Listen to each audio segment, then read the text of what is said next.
जो बनना हो सच्चा जीवन साथी, पति अपनाए NSV।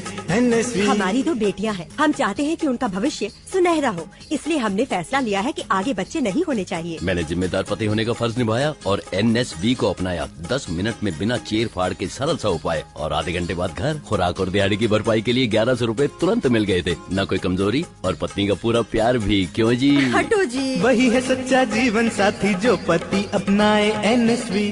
राष्ट्रीय स्वास्थ्य मिशन, स्वास्थ्य विभाग हरियाणा द्वारा जनहित में जारी। नमस्कार, ये आकाशवाणी चंडीगढ़ है। अब आप प्रतिका से प्रादेशिक समाचार सुनिए। पहले इस बुलेटिन के मुख्य समाचार। हरियाणा के मुख्यमंत्री नायब सिंह ने हिट एंड रन मामलों में पीड़ितों को कैशलेस उपचार की सुविधा के साथ मुआवजा प्रदान करने के लिए योजना शुरू करने की घोषणा की। भारतीय जनता पार्टी के प्रवक्ता सुधांशु त्रिवेदी ने कहा है कि राजनीतिक फायदे के लिए कुछ राजनीतिक दलों द्वारा हिंसा और हत्या जैसे शब्दों का प्रयोग करना निराशाजनक है। नीट यूजी प्रवेश परीक्षा पेपर लीक मामले में सीबीआई ने आज अखिल भारतीय आयुर्विज्ञान संस्थान पटना के 4 छात्रों को हिरासत में लिया और महिला एवं बाल विकास विभाग ने 1000 आंगनबाड़ियों की मरम्मत व नवीनीकरण के लिए 17 करोड़ रुपए जारी किए। अब समाचार विस्तार से। हरियाणा के मुख्यमंत्री नायब सिंह ने हिट एंड रन मामलों में पीड़ितों को कैशलेस उपचार की सुविधा के साथ मुआवजा प्रदान करने के लिए केंद्र की तर्ज पर योजना शुरू करने की घोषणा की है। उन्होंने कहा कि मुआवजे के आवेदन और पीड़ितों को भुगतान की प्रक्रिया की समय सीमा भी तय कर दी गई है। जांच आयुक्त द्वारा रिपोर्ट प्रस्तुत करने के 15 दिन के भीतर मुआवजे के भुगतान का आदेश जारी होगा और इसके बाद 15 दिन के भीतर मुआवजे का भुगतान कर दिया जाएगा। उन्होंने कहा कि इस योजना के तहत बीमाकृत तथा बीमा रहित दोनों तरह के वाहनों से हुई दुर्घटनाओं के पीड़ितों को ये सुविधा प्रदान की जाएगी। इस खर्च का वहन हरियाणा सड़क सुरक्षा निधि से किया जाएगा। योजना को जिला स्तर पर लागू करने के लिए एक जिला स्तरीय समिति का गठन किया जाएगा।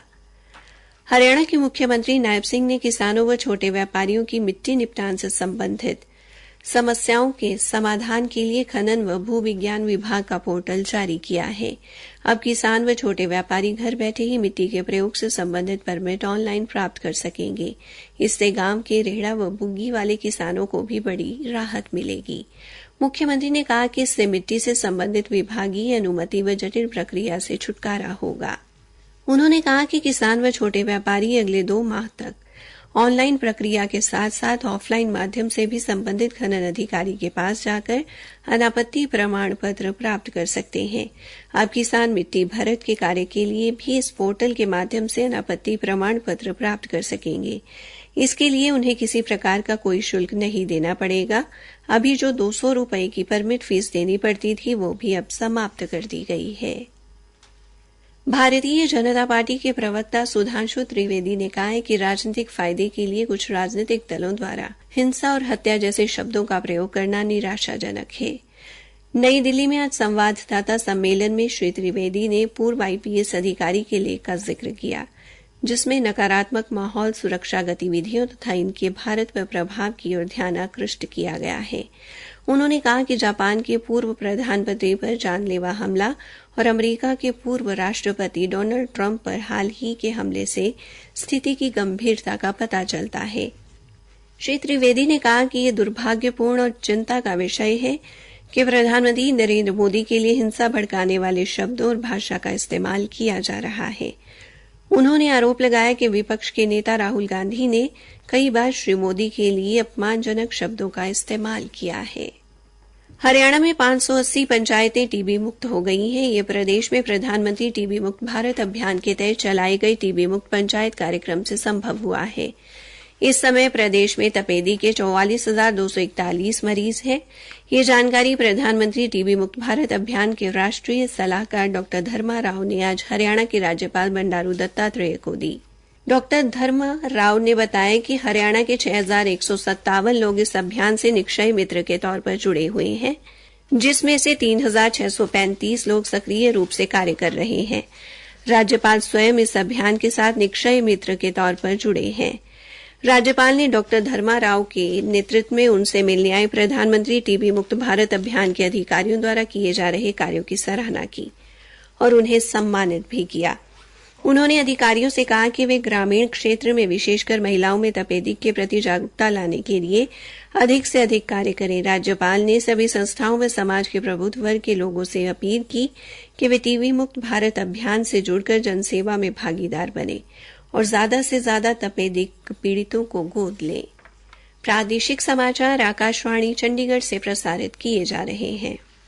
नीट यूजी प्रवेश परीक्षा पेपर लीक मामले में केंद्रीय अन्वेषण ब्यूरो सीबीआई ने आज अखिल भारतीय आयुर्विज्ञान संस्थान पटना के 4 छात्रों को हिरासत में लिया है।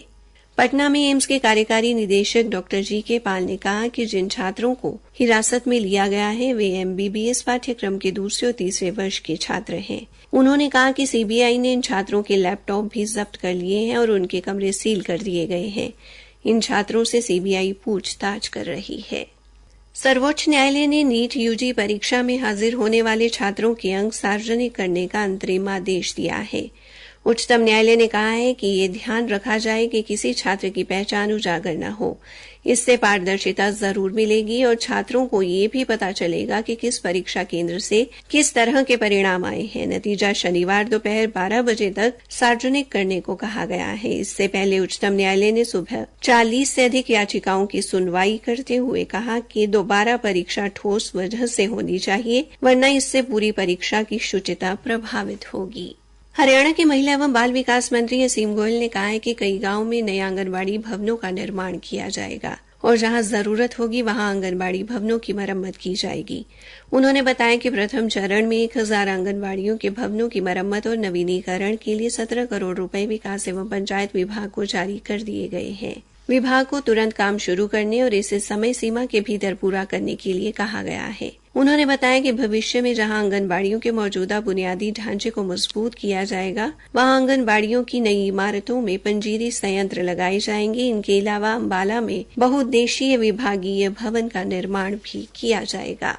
भारतीय किसान संघ के राष्ट्रीय अध्यक्ष गुरनाम सिंह चढ़ूनी की संयुक्त संघर्ष पार्टी हरियाणा में आगामी विधानसभा चुनाव लड़ेगी। पार्टी इनेलो व कांग्रेस के साथ गठबंधन के लिए तैयार है, लेकिन जेजेपी और बीजेपी से किसी भी प्रकार से गठबंधन नहीं होगा। गुरनाम सिंह चढ़ूनी ने आज पार्टी की ओर से रोहतक में पहली पत्रकार वार्ता कर उक्त घोषणा की। रोहतक से लोकसभा सांसद दीपेंद्र सिंह हुड्डा की हरियाणा मांगे हिसाब यात्रा जुलाना पहुंची, जहां उन्होंने जनता को संबोधित किया। मीडिया से बातचीत में उन्होंने कहा कि मौजूदा सरकार असफल रही है, जिसके कारण बेरोजगारी, महंगाई तथा भ्रष्टाचार चरम सीमा पर है। उन्होंने कहा कि उनकी ये यात्रा यमुनानगर, करनाल, पानीपत व सोनीपत होते हुए जुलाना पहुंचने तक एक जन आंदोलन में परिवर्तित हो गई है। यात्रा में मौजूद सोनीपत लोकसभा से सांसद सतपाल ब्रह्मचारी ने कहा कि ये यात्रा हरियाणा मांगे हिसाब यात्रा ही नहीं, आने वाले सत्ता परिवर्तन की यात्रा है। उन्होंने कहा कि वे कांग्रेसी कमान को बधाई देते हैं, जिन्होंने सत्ता परिवर्तन की लहर के लिए दीपेंद्र हुड्डा को जिम्मेदारी दी। उन्होंने दावा किया कि आज जुलाना हलके में 15,000 से अधिक कार्यकर्ताओं ने यात्रा में हिस्सा लिया। श्री ब्रह्मचारी ने कहा कि 4 दिन की यात्रा से ही प्रदेश की राजनीति गर्मा गई है और घबराहट में स्वयं सत्ता पक्ष विपक्ष से सवाल पूछ रहा है। जींद पुलिस की अपराध जांच एजेंसी ने पिल्लूखेड़ा के गांव भंभेवा से 2 नशा तस्करों को काबू करके उनके कब्जे से 1 किलो 38 ग्राम चरस बरामद की है। अपराध जांच एजेंसी के प्रभारी मनीष कुमार ने बताया कि आरोपियों की पहचान जिला जींद के गांव मोरखी वासी संजय व गांव लुदाना वासी विजेंद्र के तौर पर हुई है। अंत में मुख्य समाचार एक बार फिर। हरियाणा के मुख्यमंत्री नायब सिंह ने हिट एंड रन मामलों में पीड़ितों को कैशलेस उपचार की सुविधा के साथ मुआवजा प्रदान करने के लिए योजना शुरू करने की घोषणा की। भारतीय जनता पार्टी के प्रवक्ता सुधांशु त्रिवेदी ने कहा कि राजनीतिक फायदे के लिए कुछ राजनीतिक दलों द्वारा हिंसा और हत्या जैसे शब्दों का प्रयोग करना निराशाजनक है। इसी के साथ ये समाचार बुलेटिन समाप्त हुआ।